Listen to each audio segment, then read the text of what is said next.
Welcome back to the PSN Commanders Network, one of the Protest Sports Network. Your boy Tom, aka Tech, back on our video, man. Hey, man. So, who do you think will be making the 53-man roster for the Washington Commanders? Comment down below. Let's get today's video started. I'm gonna read y'all guys' intro and get this thing rolling.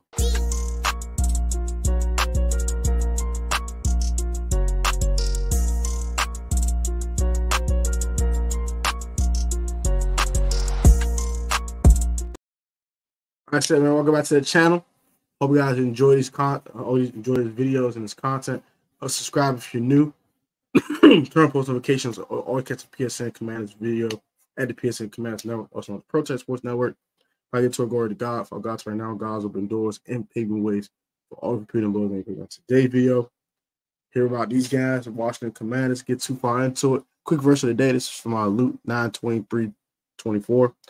It states in the Bible as follows. Then he said to them all, whoever wants to be my disciple must deny themselves, take up their cross daily, and follow me. For whoever wants to save their life will lose it, but whoever loses their life for me will save it. So basically, that just means, hey, man, you're not all the things that are sinful in your life in order to get the Holy Spirit within you, that the Holy Spirit convicts you, and you take up your cross and you follow him every day, and you spread the gospel every day. And if you want to save your life, you will lose it, so you will go to hell. But if you loses your life and get like to Christ, you will save your eternal life, which would mean you'll be in heaven with the Lord.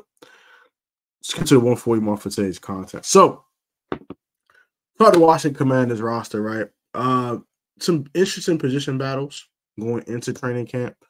But I think that this roster isn't quite solved, but it's about, let's say, 35 roster spots already taken up, right? 35 to 40. So about 12 to 13 spots are up for grabs. So that's when things get a little interesting. But yeah, I think most of this roster is pretty soft, though. So let's get started with the quarterback position. I got 3 quarterbacks making the team. Those guys are as follows. Jaden Daniels, our number 2 overall pick in the 2024 NFL draft, and soon to be Offensive Rookie of the Year, unless Caleb Williams or Malik Neighbors or a guy like Marvin Harrison Jr. gets in the way. But yeah, I don't know why my camera's so dusty, my fault.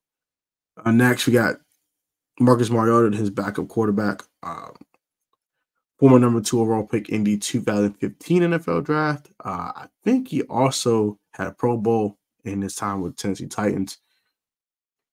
And has some decent years in the NFL, very experienced, knows the game, and knows how to be a professional. And I think he will help Jaden to grow into his role as franchise quarterback here in Washington.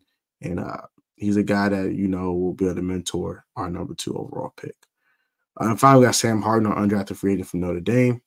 He's our 3rd string guy. I think he'll be the guy to be inactive on game days. But, you know, he's an emergency quarterback in case knock on wood, something happened to Jaden and Marcus. You got Sam Hartman who can come in there with his amazing hair to go out there and make some plays for the Commanders this year. So that is the quarterback position in a nutshell. Running backs, I got 3 running backs making the team as of now.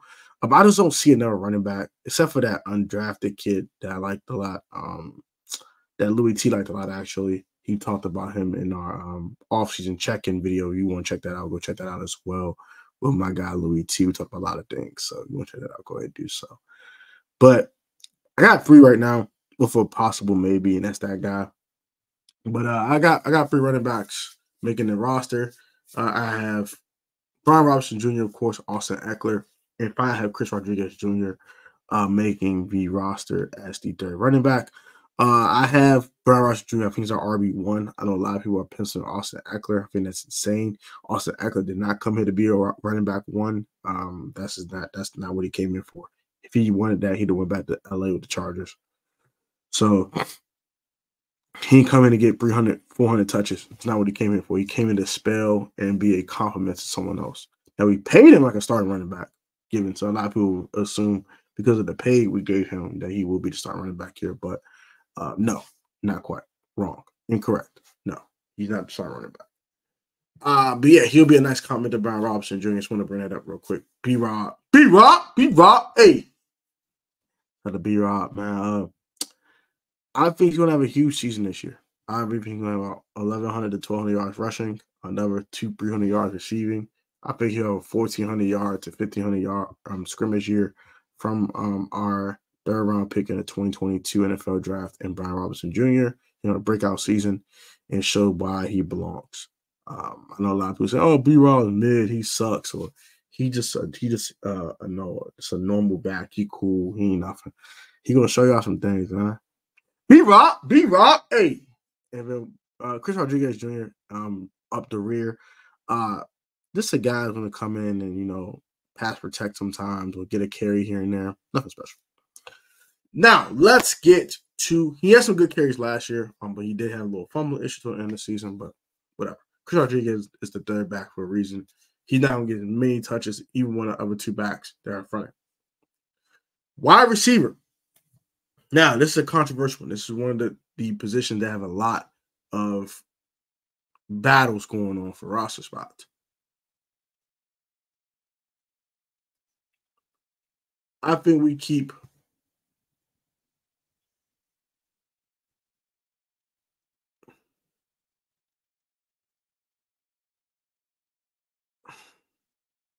five. We'll go with five. Those five are as follows. Those five are as follows. I have Terry McLaurin, Jahan Dotson, Luke McCaffrey, Olamide Zaccheaus, and finally I have Jamison Crowder making the team. Notable guy that are missing the team is De'Ami Brown. I think De'Ami Brown has not shown anything in the league that's worth a damn. He had one game as 100 yards versus the Tennessee Titans in 2022. That's the only true sighting we have seen of De'Ami Brown, and it's one true pony actually working at the NFL level. He'll catch a ball here and there. He'll make a play here and there. Nice touchdown catch versus the Seattle Seahawks last year, but he just has not been consistent, and he's not taking advantage of the opportunities he has been getting. I know a lot of people say, "Oh, he's not getting enough opportunities." Well, take advantage of the ones you do get, so you'll get more. Either not fighting for the ball enough in the Bears game, we had a touchdown pass that he should have caught. I think in my eyes, he just died for it. Instead of thinking he's going to just come to him easily, he should just dove for it. He would have scored. And I think stuff like that, plays like that. Sometimes his targets aren't the best targets, but you got to take advantage of those targets. Now, if this is an uncatchable ball, it's an uncatchable ball. But if it's catchable, if it's not the best ball thrown, you got to catch it. And De'Ami has not shown he can do that consistently. So I think he'll miss the team, unfortunately for De'Ami. But, it is what it is. And he'll get picked up by somebody. Another notable guy like Marcus Rosemary-Jackson, I think he'll be a practice squad player. I just don't see him making a team. If we had a sixth guy, I think De'Ami would make it. But if not De'Ami, I think Mitchell Tinsley will make it. It'll be one of those two that we fight for that last roster spot. Another guy that made the roster, Jamison Crowder, really good punt returner. Not the best punt returner in the league, but he's a serviceable one. He's a really good one. He lacks game-breaking speed, so that might be something that they might be looking to find in a guy maybe like Demir Bird or something like that. But I like JC. I mean, JC brings you some slot receiver depth, and he still can run routes, still get open, still can make plays, even at the ripe age of 31. He's a really solid wide receiver in your wide receiver room. He's not nothing special, but he's solid, and that's what I like about JC Ice. Shout out to JC Ice. JC Ice. Shout out to JC. Olamide Zaccheaus, more productive than De'Ami Brown ever been his whole career. And he's a guy who can come in and make a few plays here and there. Nothing special, but he's a guy that can come off the bench and do some things. Period. Luke McCaffrey, gonna be a dog. I love Luke. He's gonna be that kind of that Curtis Samuel 2.0 / Debo Samuel 2.0. He'll get carried out of the backfield. I believe he'll, get jet sweeps, stuff like that, run the ball a little bit. He'll be in the slot most of the time, but I think he'll make some plays even outside too. I think he'll move around. He'll be a chess piece. He'll move around, make him do multiple things, and kind of keep you guessing what Luke McCaffrey will do next. Jahan Dotson gonna have a 1,000-yard season this year. I really believe in Jahan. This is make or break for Jahan Dotson in DC. I think if he doesn't produce this year at a very decently high level, I think he will not get his 5th-year option picked up, and he'll be on his last year in Washington. And I think Washington will try to look to upgrade the position with trading for a Brandon Ayuk or drafting another wide receiver. And of course, Terry McLaurin. We know what Terry is. Scary Terry in the building! Best player on this team, no cap. I know what Terry McLaurin is. He's a straight up DAWG dog. We gotta talk about Terry McLaurin no more on this channel. Y'all know what Terry McLaurin is. So next tight end. Got 3 tight ends. 4. I'm gonna finish 4. If we had 6 wide receivers, like I said, it'll be Mitchell Tinsley fighting with De'Ami Brown for that last spot. I don't think Bryson Tremaine or Dax Milne or these other guys with the team. They're just here. Davion Davis, he's making some plays in mini camps and OTAs, but I don't care. They're not making a team, respectfully. Now, 4 tight ends. I have currently Zach Ertz, Ben Sinnott, John Bates, Amani Rogers. Now, Amani's a guy that can do some things that these other guys can't do because of athletic ability. So with Ben Sinnott. Ben Sinnott's probably the second most athletic guy in the room. But we've seen Amani Rogers do some freakish athletic things. Pause. Yeah. So I think he made the team just off his athletic ability and the kind of him standing out with that athletic ability. I think he'll make the team just off of that. Next we have John Bates, the best blocking tight end on the roster. That's his calling card is. Next with Ben Sinnott, he's gonna be a dog. I love Ben Sinnott. I think he's gonna do some really good things at this NFL level. He can play a little fullback, a little tight end. I think the one weakness in his game is inline blocking. If he can fix that, he'll be a full-time tight end in this league, and he'll do a ton of damage at this NFL level. And finally, Zach Ertz, the elder statesman. He'll teach these 3 younger guys how to play tight end in the league and show them some things, show them some ropes, things of that nature. And I think he'll elevate all 3 of these guys' games as well. And I think Zach Ertz should still play. Don't get twisted. He's the elder statesman in the room, but he's in year 12, but he knows some things that other guys don't. He'll still get open. He'll still, make some noise and make some plays. I think he's gonna be a mentor, but he can still play at a very decently high level if healthy. That's the number one thing with Zach Ertz is health, and but he's still crafty. He's still savvy. He knows how to kind of lean into his defender to get open. He doesn't do it with speed and athleticism, but he doesn't do it with route running ability and knowing zones and knowing defense and how to carve up defenses. He does it with up here, not down here with the legs, but up here. So shout out to Zach Ertz. Next offensive lineman, I do have 9 offensive linemen making the team. I'm gonna run through these. I'm not gonna talk to them about offensive line. But yeah. So left to right, I have Brandon Coleman. I have Nick Allegretti, Tyler Biadasz, Sam Cosmi, and then right tackle, I do have Cornelius Lucas being the starting right tackle for the Washington Commanders. I know Andrew Wiley, it's like he's going to probably start. I prefer it to not be Andrew Wiley. But I say Andrew Wiley. I say Andrew Wiley because I think at the end of the day, they paid him a crap ton of money. The previous regime did anyway. And they can't get out the contract. So they'll just try to see what he can do. And then maybe he has a better – if you take that momentum he had toward the end of the season last year when you start playing better football, maybe he can take that momentum into 2024 and play a lot better in 2024 than overall he did in 2023. Let me pause this. I'll be right back in 1 second. So, yeah, our Andrew Wilder will be our starting right tackle just because of the money he's got and all that type of stuff. So, got to go ahead and probably start him. So, swing tackle, I believe, will be Cornelius Lucas. After that, you have a guy like, I think Ricky Stromberg will make this team as well. He is a former 3rd-round pick, so I think it's hard to get rid of a guy like that who can play guard and center. I think that's pretty good. Michael Dieter, I think he's another guy who made the roster just as a pure backup center. I think that's fine. And then I think the last guy who will make this team, it's going to be kind of tough. I believe Trenton Scott will be the last guy to make the team with the 4th tackle. I think you keep 4 tackles and 5 interior linemen. And that fence we're going to rock with. You're going to have a guy that's a swing guard / center. And Ricky Stromberg, you have your true swing center. That's your true backup center in Michael Dieter. And then you have your swing tackles, which, you want to have extra tackle depth behind Brandon Coleman and Andrew Wiley and Cornelius Lucas and then Trenton Scott. That'll be the guys I think will make this team.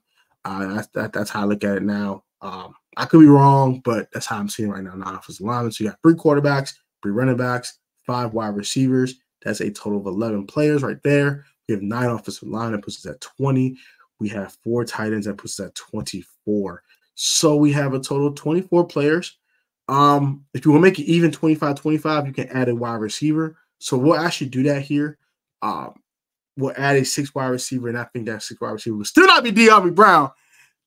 I still think it will be De'Ami Brown. Sorry, y'all. De'Ami fans, I'm sorry. I have either Mitchell Tinsley or De'Ami Brown being that 6th receiver.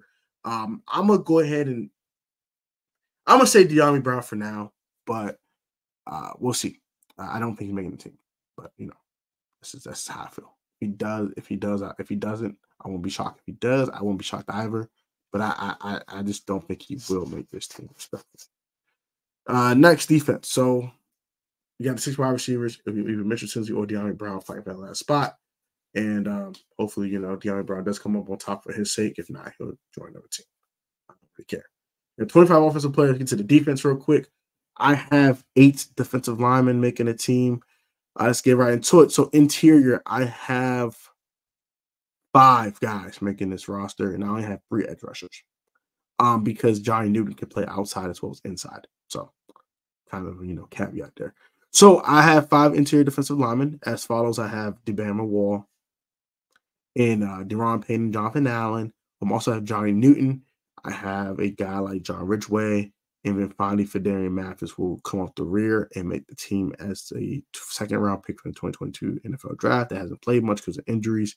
When he has played, he hasn't showed any flashes for real, except for his debut. He had like a nice series and then got hurt. Whatever it is with this. So next, I have the edge rushers. So I have Dorrance Armstrong, Clean and Farrell, and then finally, I'm going to say 9 defensive linemen. That's what I'm thinking about 9. You're going to keep 4 edge rushers, right? Clean and Farrell, Dorrance Armstrong, Dante Fowler Jr., and I'm going to say KJ Henry. Those are my 4 guys I think will make the team at edge rusher. I think F.A. Obata, I think he's washed. That injury looked terrible. Otherwise, I would probably pick F.A. Obata over KJ Henry. But yeah, that's the only reason I didn't pick F.A. Obata. So my 9 defensive linemen, we have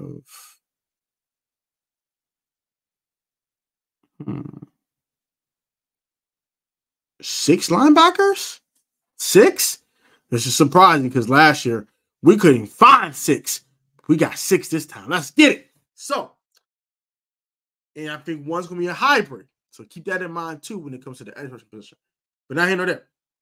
Got Jamin Davis, Bobby Wagner, Frankie Louvu. They're stamped. They're in there. They're in there like swimwear. Next, I have Mikael Walker. I have Anthony Pittman. And then I have Jordan McGee on the rim of the rear. So Jordan McGee, I think, has some potential. I think he'll learn underneath a guy like Bobby Wagner and Frankie Louvu. I think he'll play some. He won't play a ton, though. So I think that's something that you want to keep in mind. But he's a really, really, really athletic linebacker who can do some really good things, getting the correct tutelage and teaching. Next, I have Anthony Pittman, core special teamer, special teams, fiend. Special teams, fiend. He's a fiend on special teams. He's a dog on special teams, boy. He makes some plays, boy. He might make a guy fumble, boy. Woo! Trouble to trouble. And then we have my man, 100 grand. I just said his name, bro. Frankie Louvu, Jamin Davis, Bobby Wagner, Jordan McGee. I said bro's name. I know what I'm talking about, bro. I forgot his name that fast, dog. That is insane. That is insane. Mikael Walker. There we go. Mikael Walker. So Mikael Walker, former 100 tackle linebacker from the Browns, I think. Yeah, from the Browns. He could do some things defensively. He's shown productivity in the NFL. So he's a guy that I think will do some good things. And a guy I do like as a depth piece on the linebacker position. So he's a guy I do like. So just keep that in mind. I am a fan of this game. I think he's a guy that come off the bench and do some good things. If anyone gets hurt or, Jamin Davis has played edge rusher. Next, Jamin Davis, I think he's going to be a hybrid. He's going to play some edge rusher this year.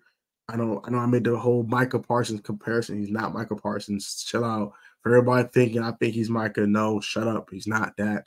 But I think he's a guy that will probably give you anywhere between 5 sacks and 8 from the edge rushing position, as well as blitzing as a linebacker on third down. So I think he can do some good things. He had 3 sacks 2 straight years and wasn't even used to his best potential. So I think he can give you 5 to 8. Now, double digits might be asking for a lot, but I think give you 5 to 8 sacks. I think that's fair. Next, Frankie Louvu. Blitzing dog. He's good at covering tight ends. He's a tackle machine. He does miss some tackles as part of one weakness in his game. But outside of that, we got a certified dog. Dog. Dog. And Frankie Louvu. Dog. Then we got Bobby Wagner. His one weakness right now, he no longer can cover tight ends like he used to. But he's still a tackling machine. He can still get to the quarterback as a blitzer. He still reads offenses and know what they're about to do. He puts his guys in position to succeed. And he's a true middle linebacker in the NFL and probably one of the best still in the NFL. Bro led the league in tackles. I'm going to say that one more time. He led the league in tackles. That's all we need to know about a guy like my man, Bobby Wagner.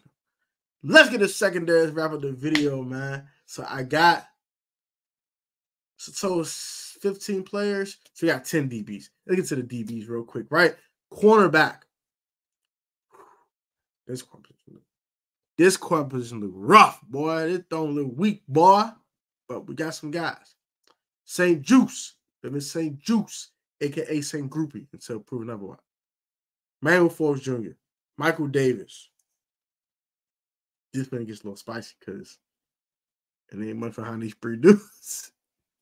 It ain't much. It ain't much. My man from Colorado State, I forgot his name, bro. Shinobi Oguzum. I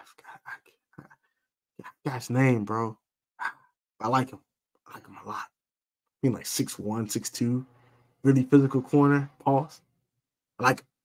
I think he's a guy that might do some underrated things this year. And then finally, of course, you got Mikey Sanders. You got Mikey Sanders still. So you got Mikey Sanders still. My man from Colorado State.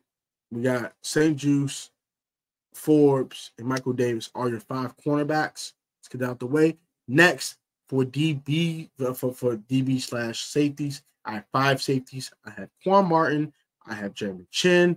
I have Jeremy Reeves. Also, I do have a guy like Derek Forrest making the team. And then finally, I have Percy Butler up in the rear. So let's start with Percy Butler. Percy Butler's interesting. He's very athletic. He attacks the football with tenacity, but when he gets to the football, what he does is the problem. But nonetheless, I think he's someone that you can teach and, get his act together. Sometimes he does blow a lot of coverages because of his depth. Sometimes he don't get enough depth as a free safety. As a strong safety, I think he can do some things, but, we got Jeremy Chin for that. But, listen. Jeremy Reeves. All-Pro Revo! Special teams. Bang! The best special teamer in the league, no cap. No kids. Talk about Matthew Slater in the game no more. The best special teamer in the game resides in D.C. All-Pro Revo! Yes, sir! All-Pro Revo, baby! Let me stop. Let me start tweaking. But let's get to Derek Forrest. Now, Derek Forrest is an interesting commodity here. 4 interceptions in 2022. Was a tackling machine when he made the right ankles. And he was really good. Now, he took some of the worst angles ever seen in my life. But when he wasn't making those terrible angles, he was making some plays. He's interesting. Because he didn't go out to that 2022 form, he might start above Jeremy Chin. But Jeremy Chin, next guy I'm talking about, had a stupendous rookie year and a really good sophomore campaign too. He got the rotation in Carolina. He did fit the defense. He did fit Evero's scheme. He's an interesting fellow here. I don't know what to make of Jeremy Chin as of right now, but he got that 2021, 2020 version of himself. We're talking of a hell of a safety in the National Football League and a guy that can knock your head off as well as pick the ball off. He can do a little bit of both. So just like Derek Forrest can do a little of both as well. So that's very interesting, if I do say so myself. Even Quan Martin, hit the Quan, hit the Quan, hit the Quan, hit the Quan, hit the Quan, baby. Shout out to my man Quan Martin, man. Jartavius Martin, man. He's going to be the best safety on this roster this year. I said it emphatically. I'm going to stand on this. He's going to be the best safety in our safety room this year. I got 4 picks from Quan Martin. I got about 50 tackles. I got 1 forced fumble, and I also have a defensive touchdown from 1 Jartavius Quan Martin this year. He's going to be a dog. I'm going to stand on that. I'm going to stand 10 toes on that, good sir, or good ma'am. I want you to stand on that. Hit the Quan, baby. Yes, sir. We'll do it for today's video, guys. Enjoy it. Like, comment, subscribe to the PSN Commanders Network. Also, subscribe to the Life of Tone channel for all your vlogs, story times, as well as anime talks with Rico from Street School once we get those back popping again. Also, subscribe to a lot of fashion channel for all your fashion needs, wants, discussion videos, things of that nature. So subscribe to that channel for that. And you guys be easy, be safe, stay healthy, stay blessed. And I catch y'all next one on Phone Them, man. I love y'all, Mo. Subscribe, man. Subscribe to all the channels. And let's get it, man.